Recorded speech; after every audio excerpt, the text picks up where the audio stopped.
All right, people. Women and mothers are going to change the world, but we cannot do it if we are exhausted and starving. And this is where 100% guilt-free self-care comes in. Tami, take it away with your definition of guilt-free self-care. Thank you for having me, Kayla. You're welcome. My definition of guilt-free self-care is women, mothers.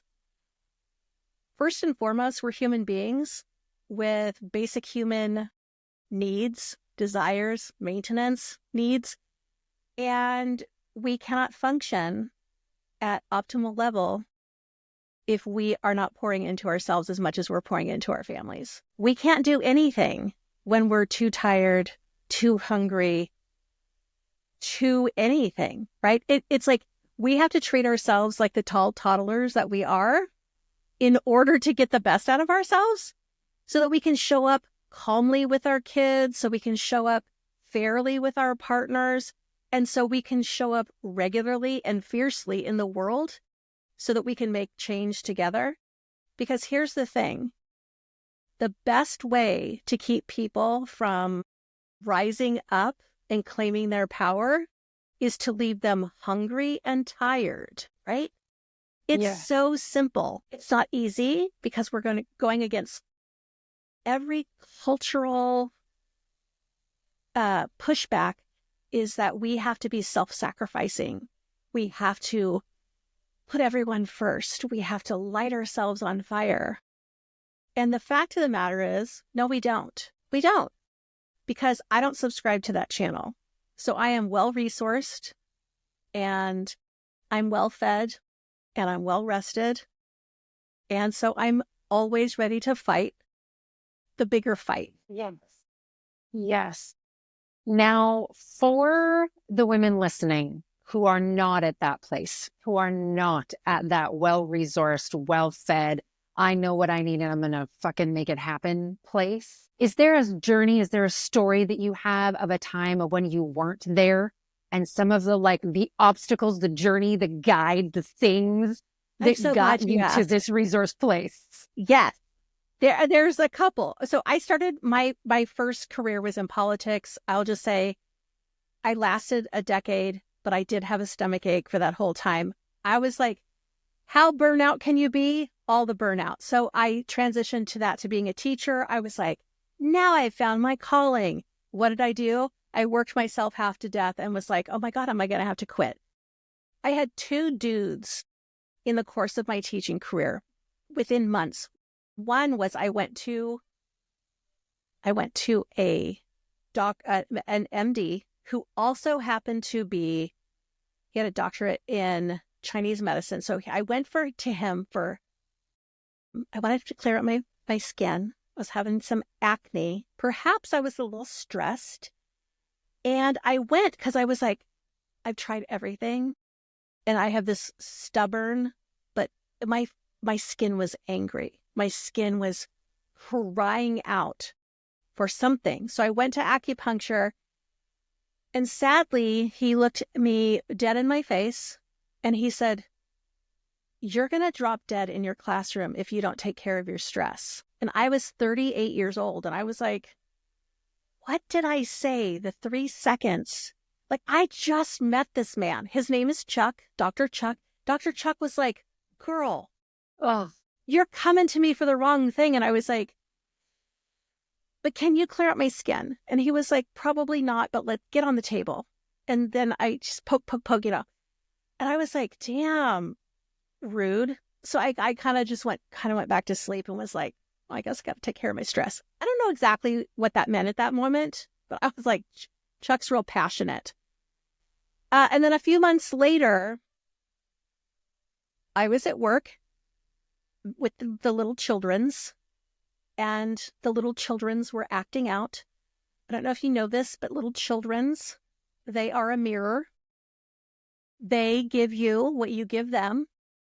So if you're showing up as an under-resourced, hungry, tired jerk, they're like, yeah, mom, guess what? Me too.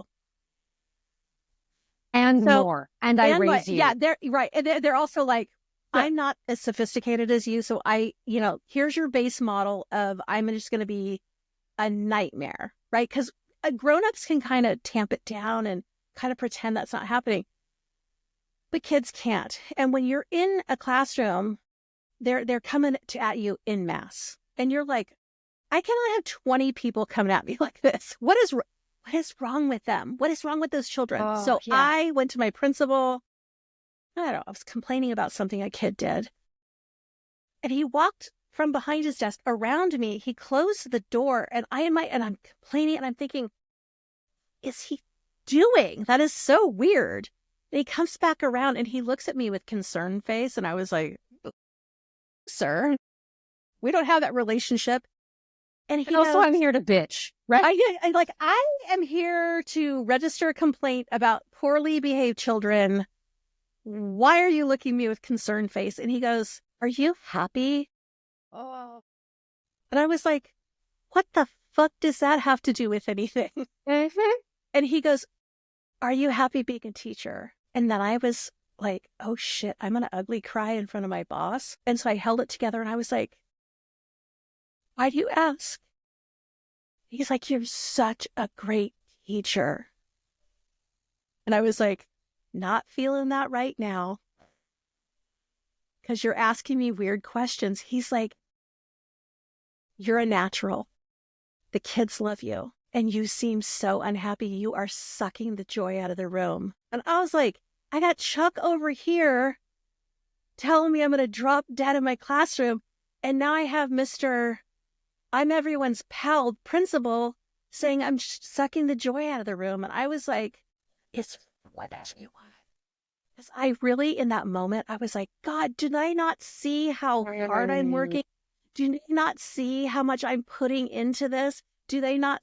And what they saw was a husk of a person who had no personal life and no hobbies and put off friends and fun and all of the good stuff in life until summer.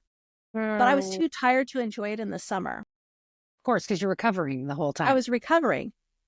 So I honestly, in that moment, I was like, fuck them. I kind of went on strike in my head. And I just decided, I was like, you know what? I'm just going to work. I'm just going to do what I have to do. I'm going to work to rule. Got to be here at this time. Can leave at that time. And then apparently I'm going to have a lot more hours of the day. And that's where I got curious, because it was the how fast those things happened. Mm. And I could see in my own face and body, like my skin, again, like your body tells you things. Yes. And it's not, oh, you ate something weird, or what. It's like my body was really rebelling and angry. So I thought, okay, I have all these hours in the day. What am I going to do now? So I decided in that moment, you know what? They can't see how great I am. So I'm going to pour into my own life. I'm going to do all those things that everyone's grandma says to do. I'm going to eat a goddamn meal, a whole one. I'm going to sit down. I'm going to chew it, but cook it before then. I live in California where we grow all the food. I'm going to go to the farmer's market. Going to make fresh prepared food. Okay, so now I'm well fed. I'm going to give myself a bedtime. And I'm going to go to bed. And I'm going to sleep. Well, damn it, now I'm well fed and I'm well rested. Then my afternoons, they were open. Oh, look, now I can go to that yoga class that I've been meaning to go to for years. Oh, so it's like, I'm going to walk to the yoga studio. Oh, I'm going to go to the movies with my friends. So I started pouring into my life, and I regret to inform everyone, literally everything in my world became easier. It's weird. All those misbehaved kids, way less misbehaved. I was like, oh, so when the grown-ups show up generously, giving the benefit of the doubt, not bitching, moaning, yelling, this, that, and the other thing, the kids were like, oh, we're here to learn. Welcome. Glad you're back. Glad you found your joy, lady, because it was a real slog. It was a real slog before. And I thought, and that group of kids had been particularly challenging. They'd been challenging for everyone, not just me, thankfully. Yeah. Right? And when I showed up differently, so did they. And I was like, that was a fluke.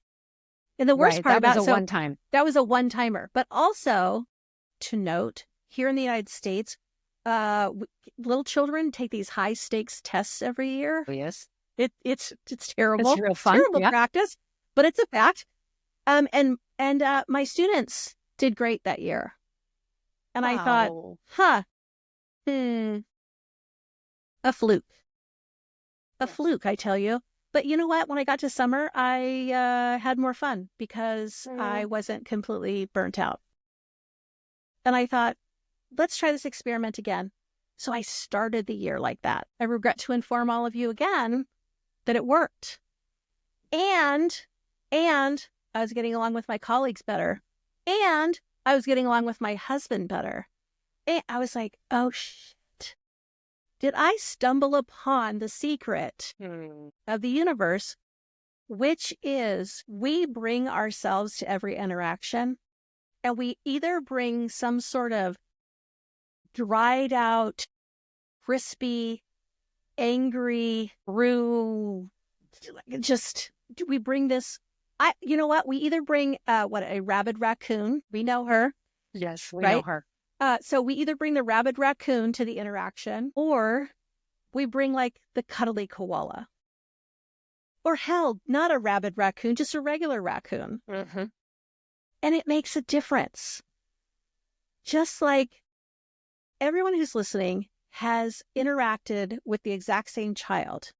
That child, when they have had their special lovey, they've had their special food, they drink out of their favorite cup, they're wearing their favorite, superhero costume, they've been to the park, they've played with their favorite friends, they've heard their favorite books. When all of their little pieces come in alignment, they are angels straight from heaven.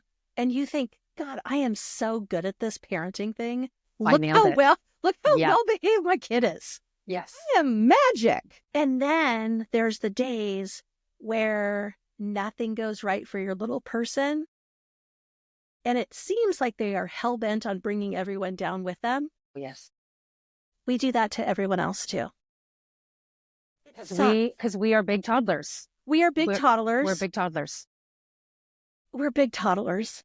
Yep. Who need our special blankets and our special food and our special drinks and our fresh air and our plants.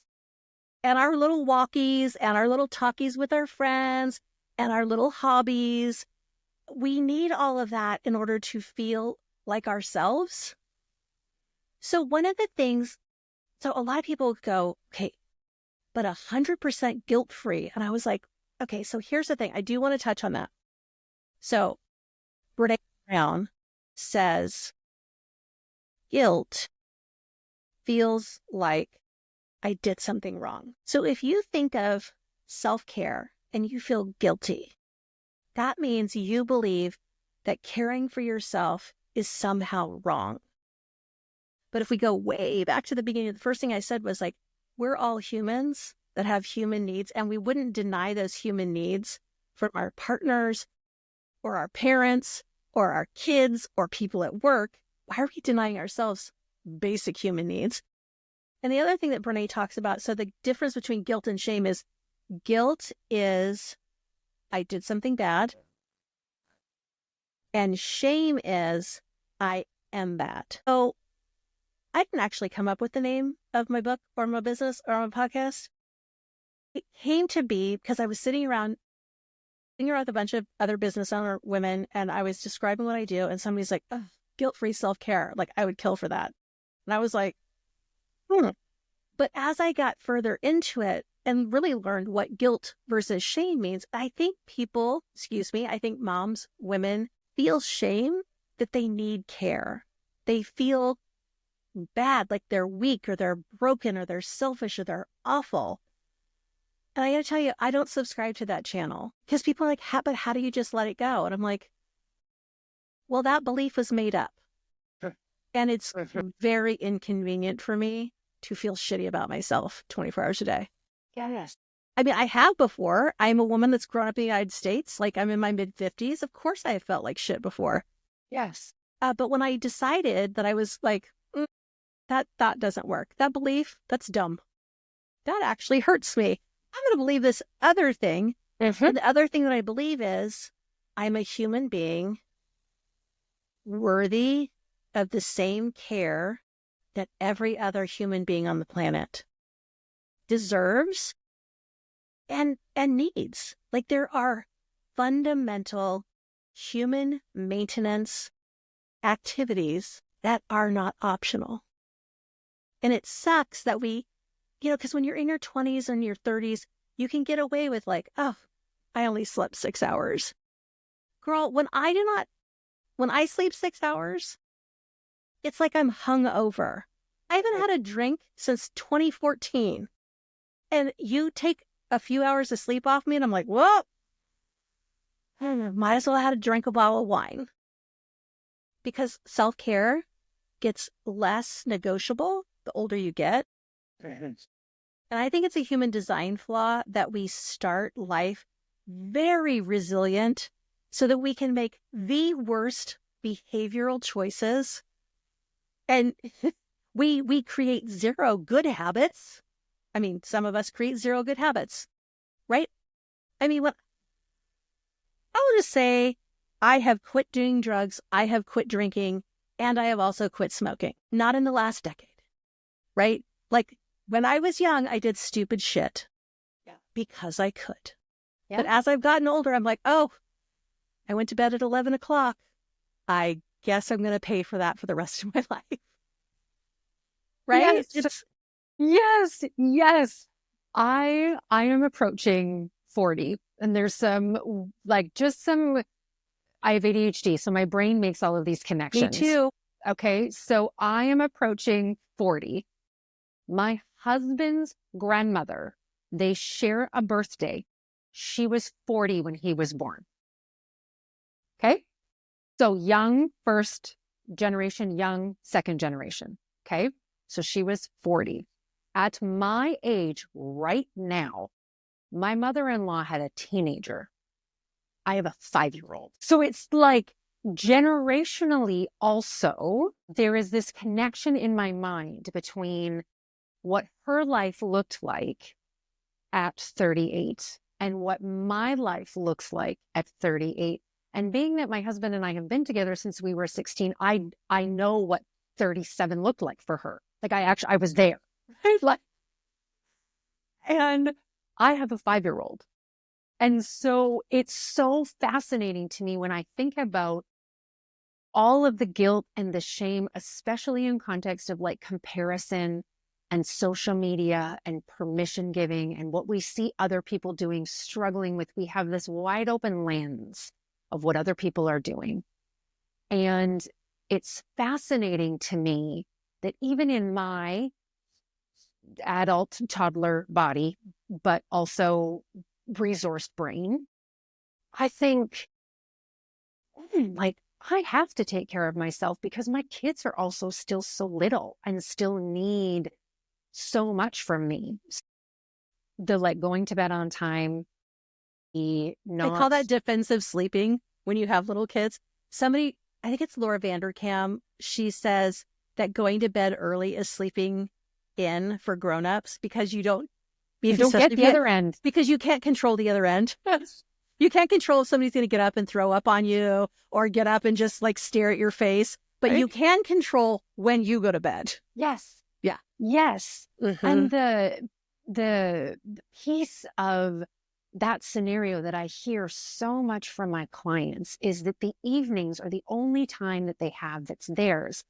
Because unfortunately, unintentionally and like not consciously probably, they have scheduled every single minute of their day. And that is literally the only time that they have that's theirs. The time where they're already tired, their willpower has run out, the dopamine machine of their telephone is like, come with me, get some snacks. Try to read the end of the internet before you go to bed. This is your only time, mama.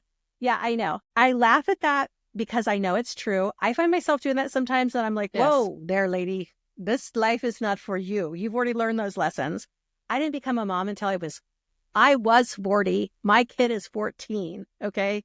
And there is a special, I was going through perimenopause while my kid was going through puberty. I just like to let everyone know that that is Olympic level parenting. Yes. In a way that I was wholly unprepared for that. She was a formidable opponent. I think we've worked it out. We've got some treaties. I wasn't diagnosed until last year for ADHD. And because I held it together, I held my whole life together with anxiety until then. And then perimenopause/menopause, the wheels came off the bus, pals.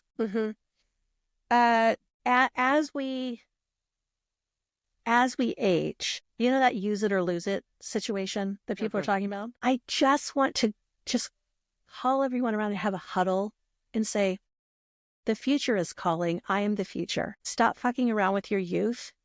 These are some things I would like to tell you from the future, things that people need to do. You need to move your body. It's not for vanity. It's for your mental health. You need to lift weights because I think it's around 35 women start to lose muscle mass. Or muscle density. Yeah. Just so we're clear, you want to be a strong elder. And by elder, I mean older than you are right this second. Right now. Yeah. It's so much harder to build back than it is to maintain. And everybody better be maxing out their retirement because weight training is the compound interest on your on your life, on your physical body. Yes. And well, money is money and you're going to need some. The point is like, there is no later tomorrow where things get easier. There's that meme that it's like being an adult is just saying, we should get together, looking at your calendar for 75 hours and then never doing it. The magic time to take care of yourself and to maintain your own physical, mental, emotional well-being is never going to magically appear. It will not also magically appear over your nightly bottle of wine with your salty and then sweet and then salty and then sweet snacks. However, paired with your phone or your Netflix or what with your dopamine machine of choice, right? But let me tell you, if you go to bed hella early, like say within 30 minutes after your kids go to bed, and then you wake up hella early, do you know what pairs really great with breakfast? Game of Thrones, or whatever TV shit you want to watch. Because you're like, I'm making a grown-ass decision right now. Yes.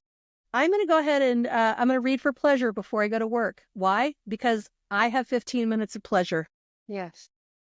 I won't have them later because I'll be too tired to enjoy my pleasurable activities. Right? And it sucks that we are now having to work on other people's calendars, right? School starts when it starts. Kids get up when they get up. So we can deny reality that we need care. We can deny reality that somebody outside of ourselves, whether it be our jobs, our kids, or schools, or whatever, run our calendar. Or we can say, okay, I surrender. I surrender that I'm required to take care of my body. Do you know one thing that really clinched physical self-care for me, other than my own aging, is so I am 40 years older than my daughter. 40.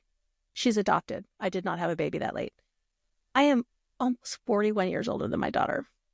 My mom was only 25 years older than me. My mom died when when she was 69. And I thought, oh, I have to get my shit together for my own daughter, because I don't want her to be without her mom because I didn't do what I needed to do to take care of myself. And I will say, I will say that I've heard so many people, because I'm a Gen X, so like we're in that stupid taking care of our kids and our parents sandwich generation nonsense.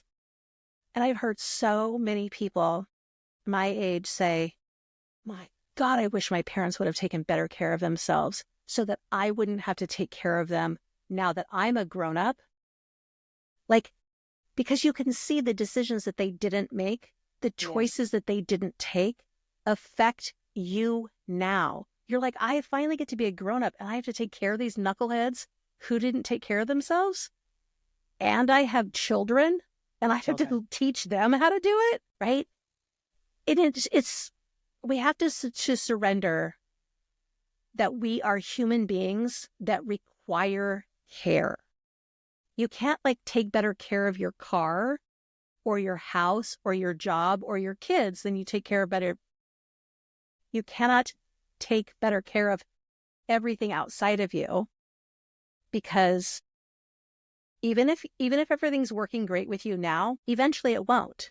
I was describing to my dad the other day, who's recently turned 83.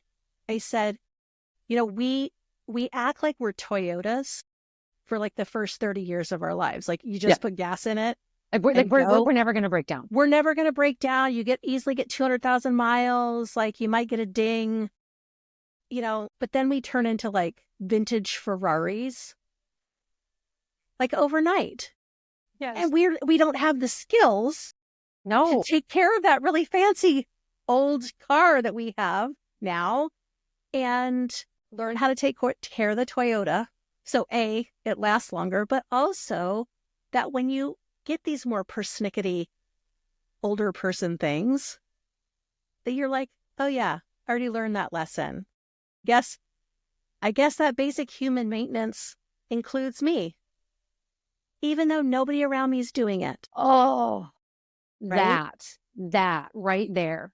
And I think that's even a belief that is so nuanced, because I was talking to someone the other day and she was like, I actually feel like I can't say positive things about my life because the circle of people who I'm in, all they want to do is bitch and self-sacrifice and not take care of themselves. So I actually am taking care of myself. I love this phase of motherhood. I have 3 kids under 6.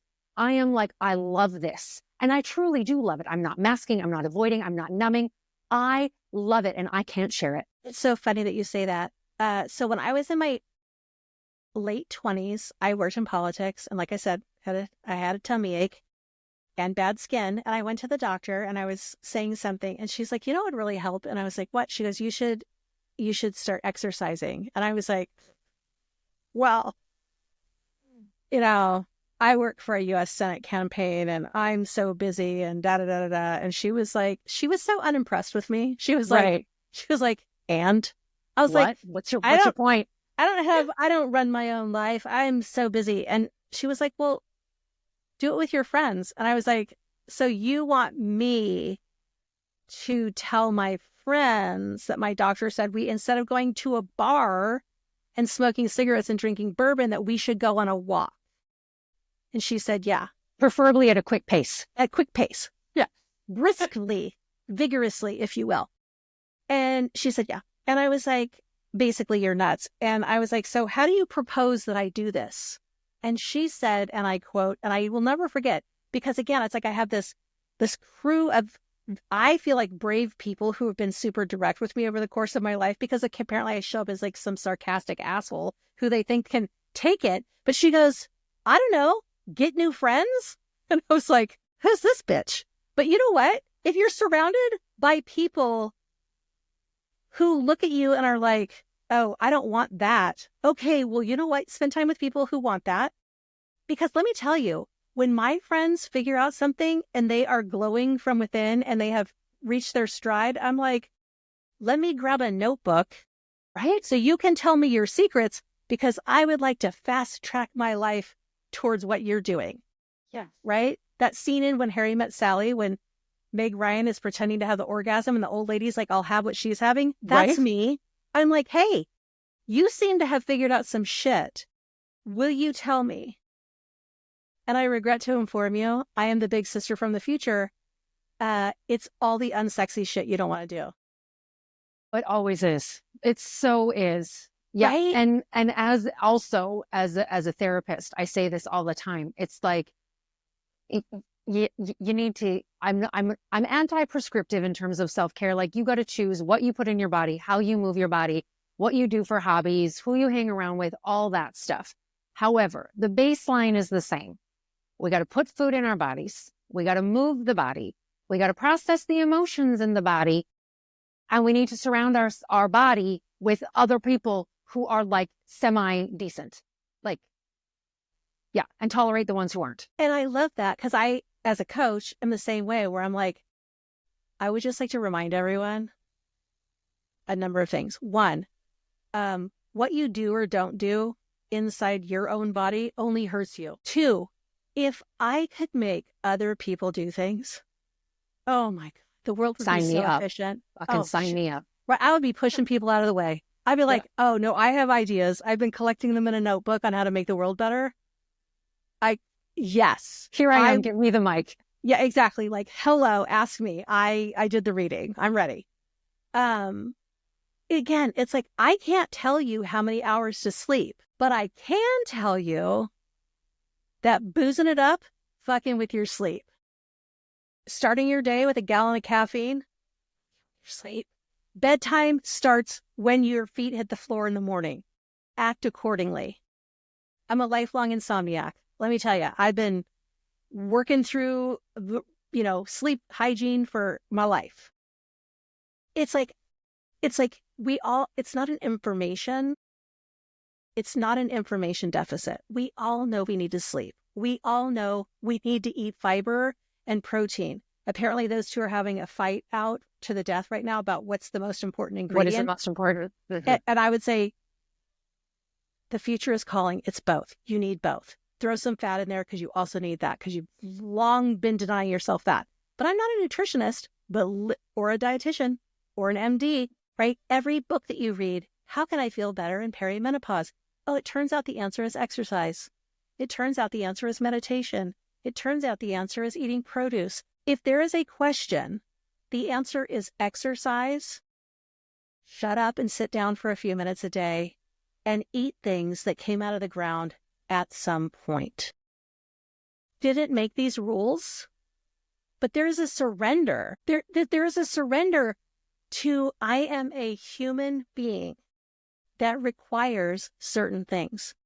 Much like that vintage Ferrari needs its special vintage Ferrari things, but it's probably gasoline. It's probably fancy gas. Fancy gas. Mm-hmm. Oil. Probably needs some fancy oil. Specialty tires. Right, tires. It probably needs some good, different kind of soap than your, vintage 2002 Toyota, because you want to keep it looking good. Just because we deny that we have needs doesn't make them go away. I always think of it as that whack-a-mole game. It's like you whack one and it pops up somewhere else later. See how the mole didn't go away? Our needs don't go away. And plus, because pals, we're moms, we're women, people are watching us, and those people are the people that you likely made or are helping shepherd them through the world. They look to us and go, what does it mean to be a grown woman? What does it mean to be a female presenting person in this world? What does it mean to be a feminine person or a femme person or even a non-binary person? What does it mean to be a grown-up? What does it mean to be a man, a dad, a father, a mother? They don't do what we say. They do what we do.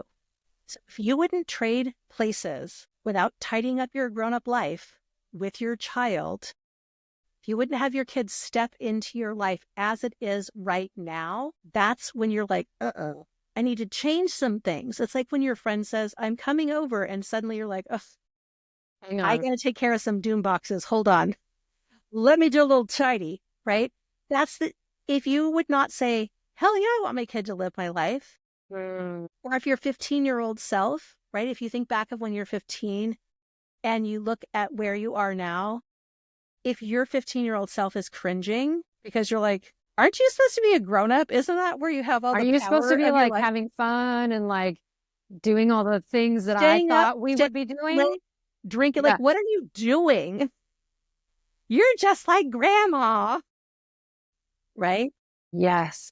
I'm gonna close with this because I thought it was really profound. My husband sent me this Instagram post the other day, and it was a carousel, and it was, you only need to make two people happy. the 8-year-old version of you and the 80-year-old version of you. And I burst into tears. My son is going to be 10 today. Wait, he will already be 10 by this is launched. He's going to be 10 in 7 days as I'm saying this out loud. And I burst into tears because I thought 8-year-old me is like wanting to play and like have all kinds of fun and play the hide and seek and put the costume on and do the things, right? And I actually do want to do that as my adult self. As an expressive arts therapist, I'm like, give me all the costumes, wear the butterfly wings. I got this. And my 80-year-old self is like, what the fuck are you doing? Why are you working on a Saturday? It's like, why, ma'am, why are you so uptight? Yeah. Why do you on your computer while they're watching cartoons? Like, what the fuck? You like the cartoons, watch the cartoons too. Sit there with the special blanket and the special stuffy. Okay, so we talked a lot about how exhaustion is not a badge of honor, why self-care is not selfish, and how taking care of yourself actually makes life easier, not harder. But I know what some of you are thinking. Okay, Kayla, this sounds great, but how do I actually do this?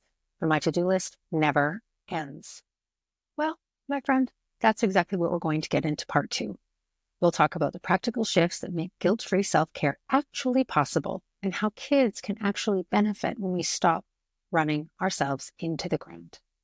And the sneaky ways we sabotage ourselves by thinking that we don't have time.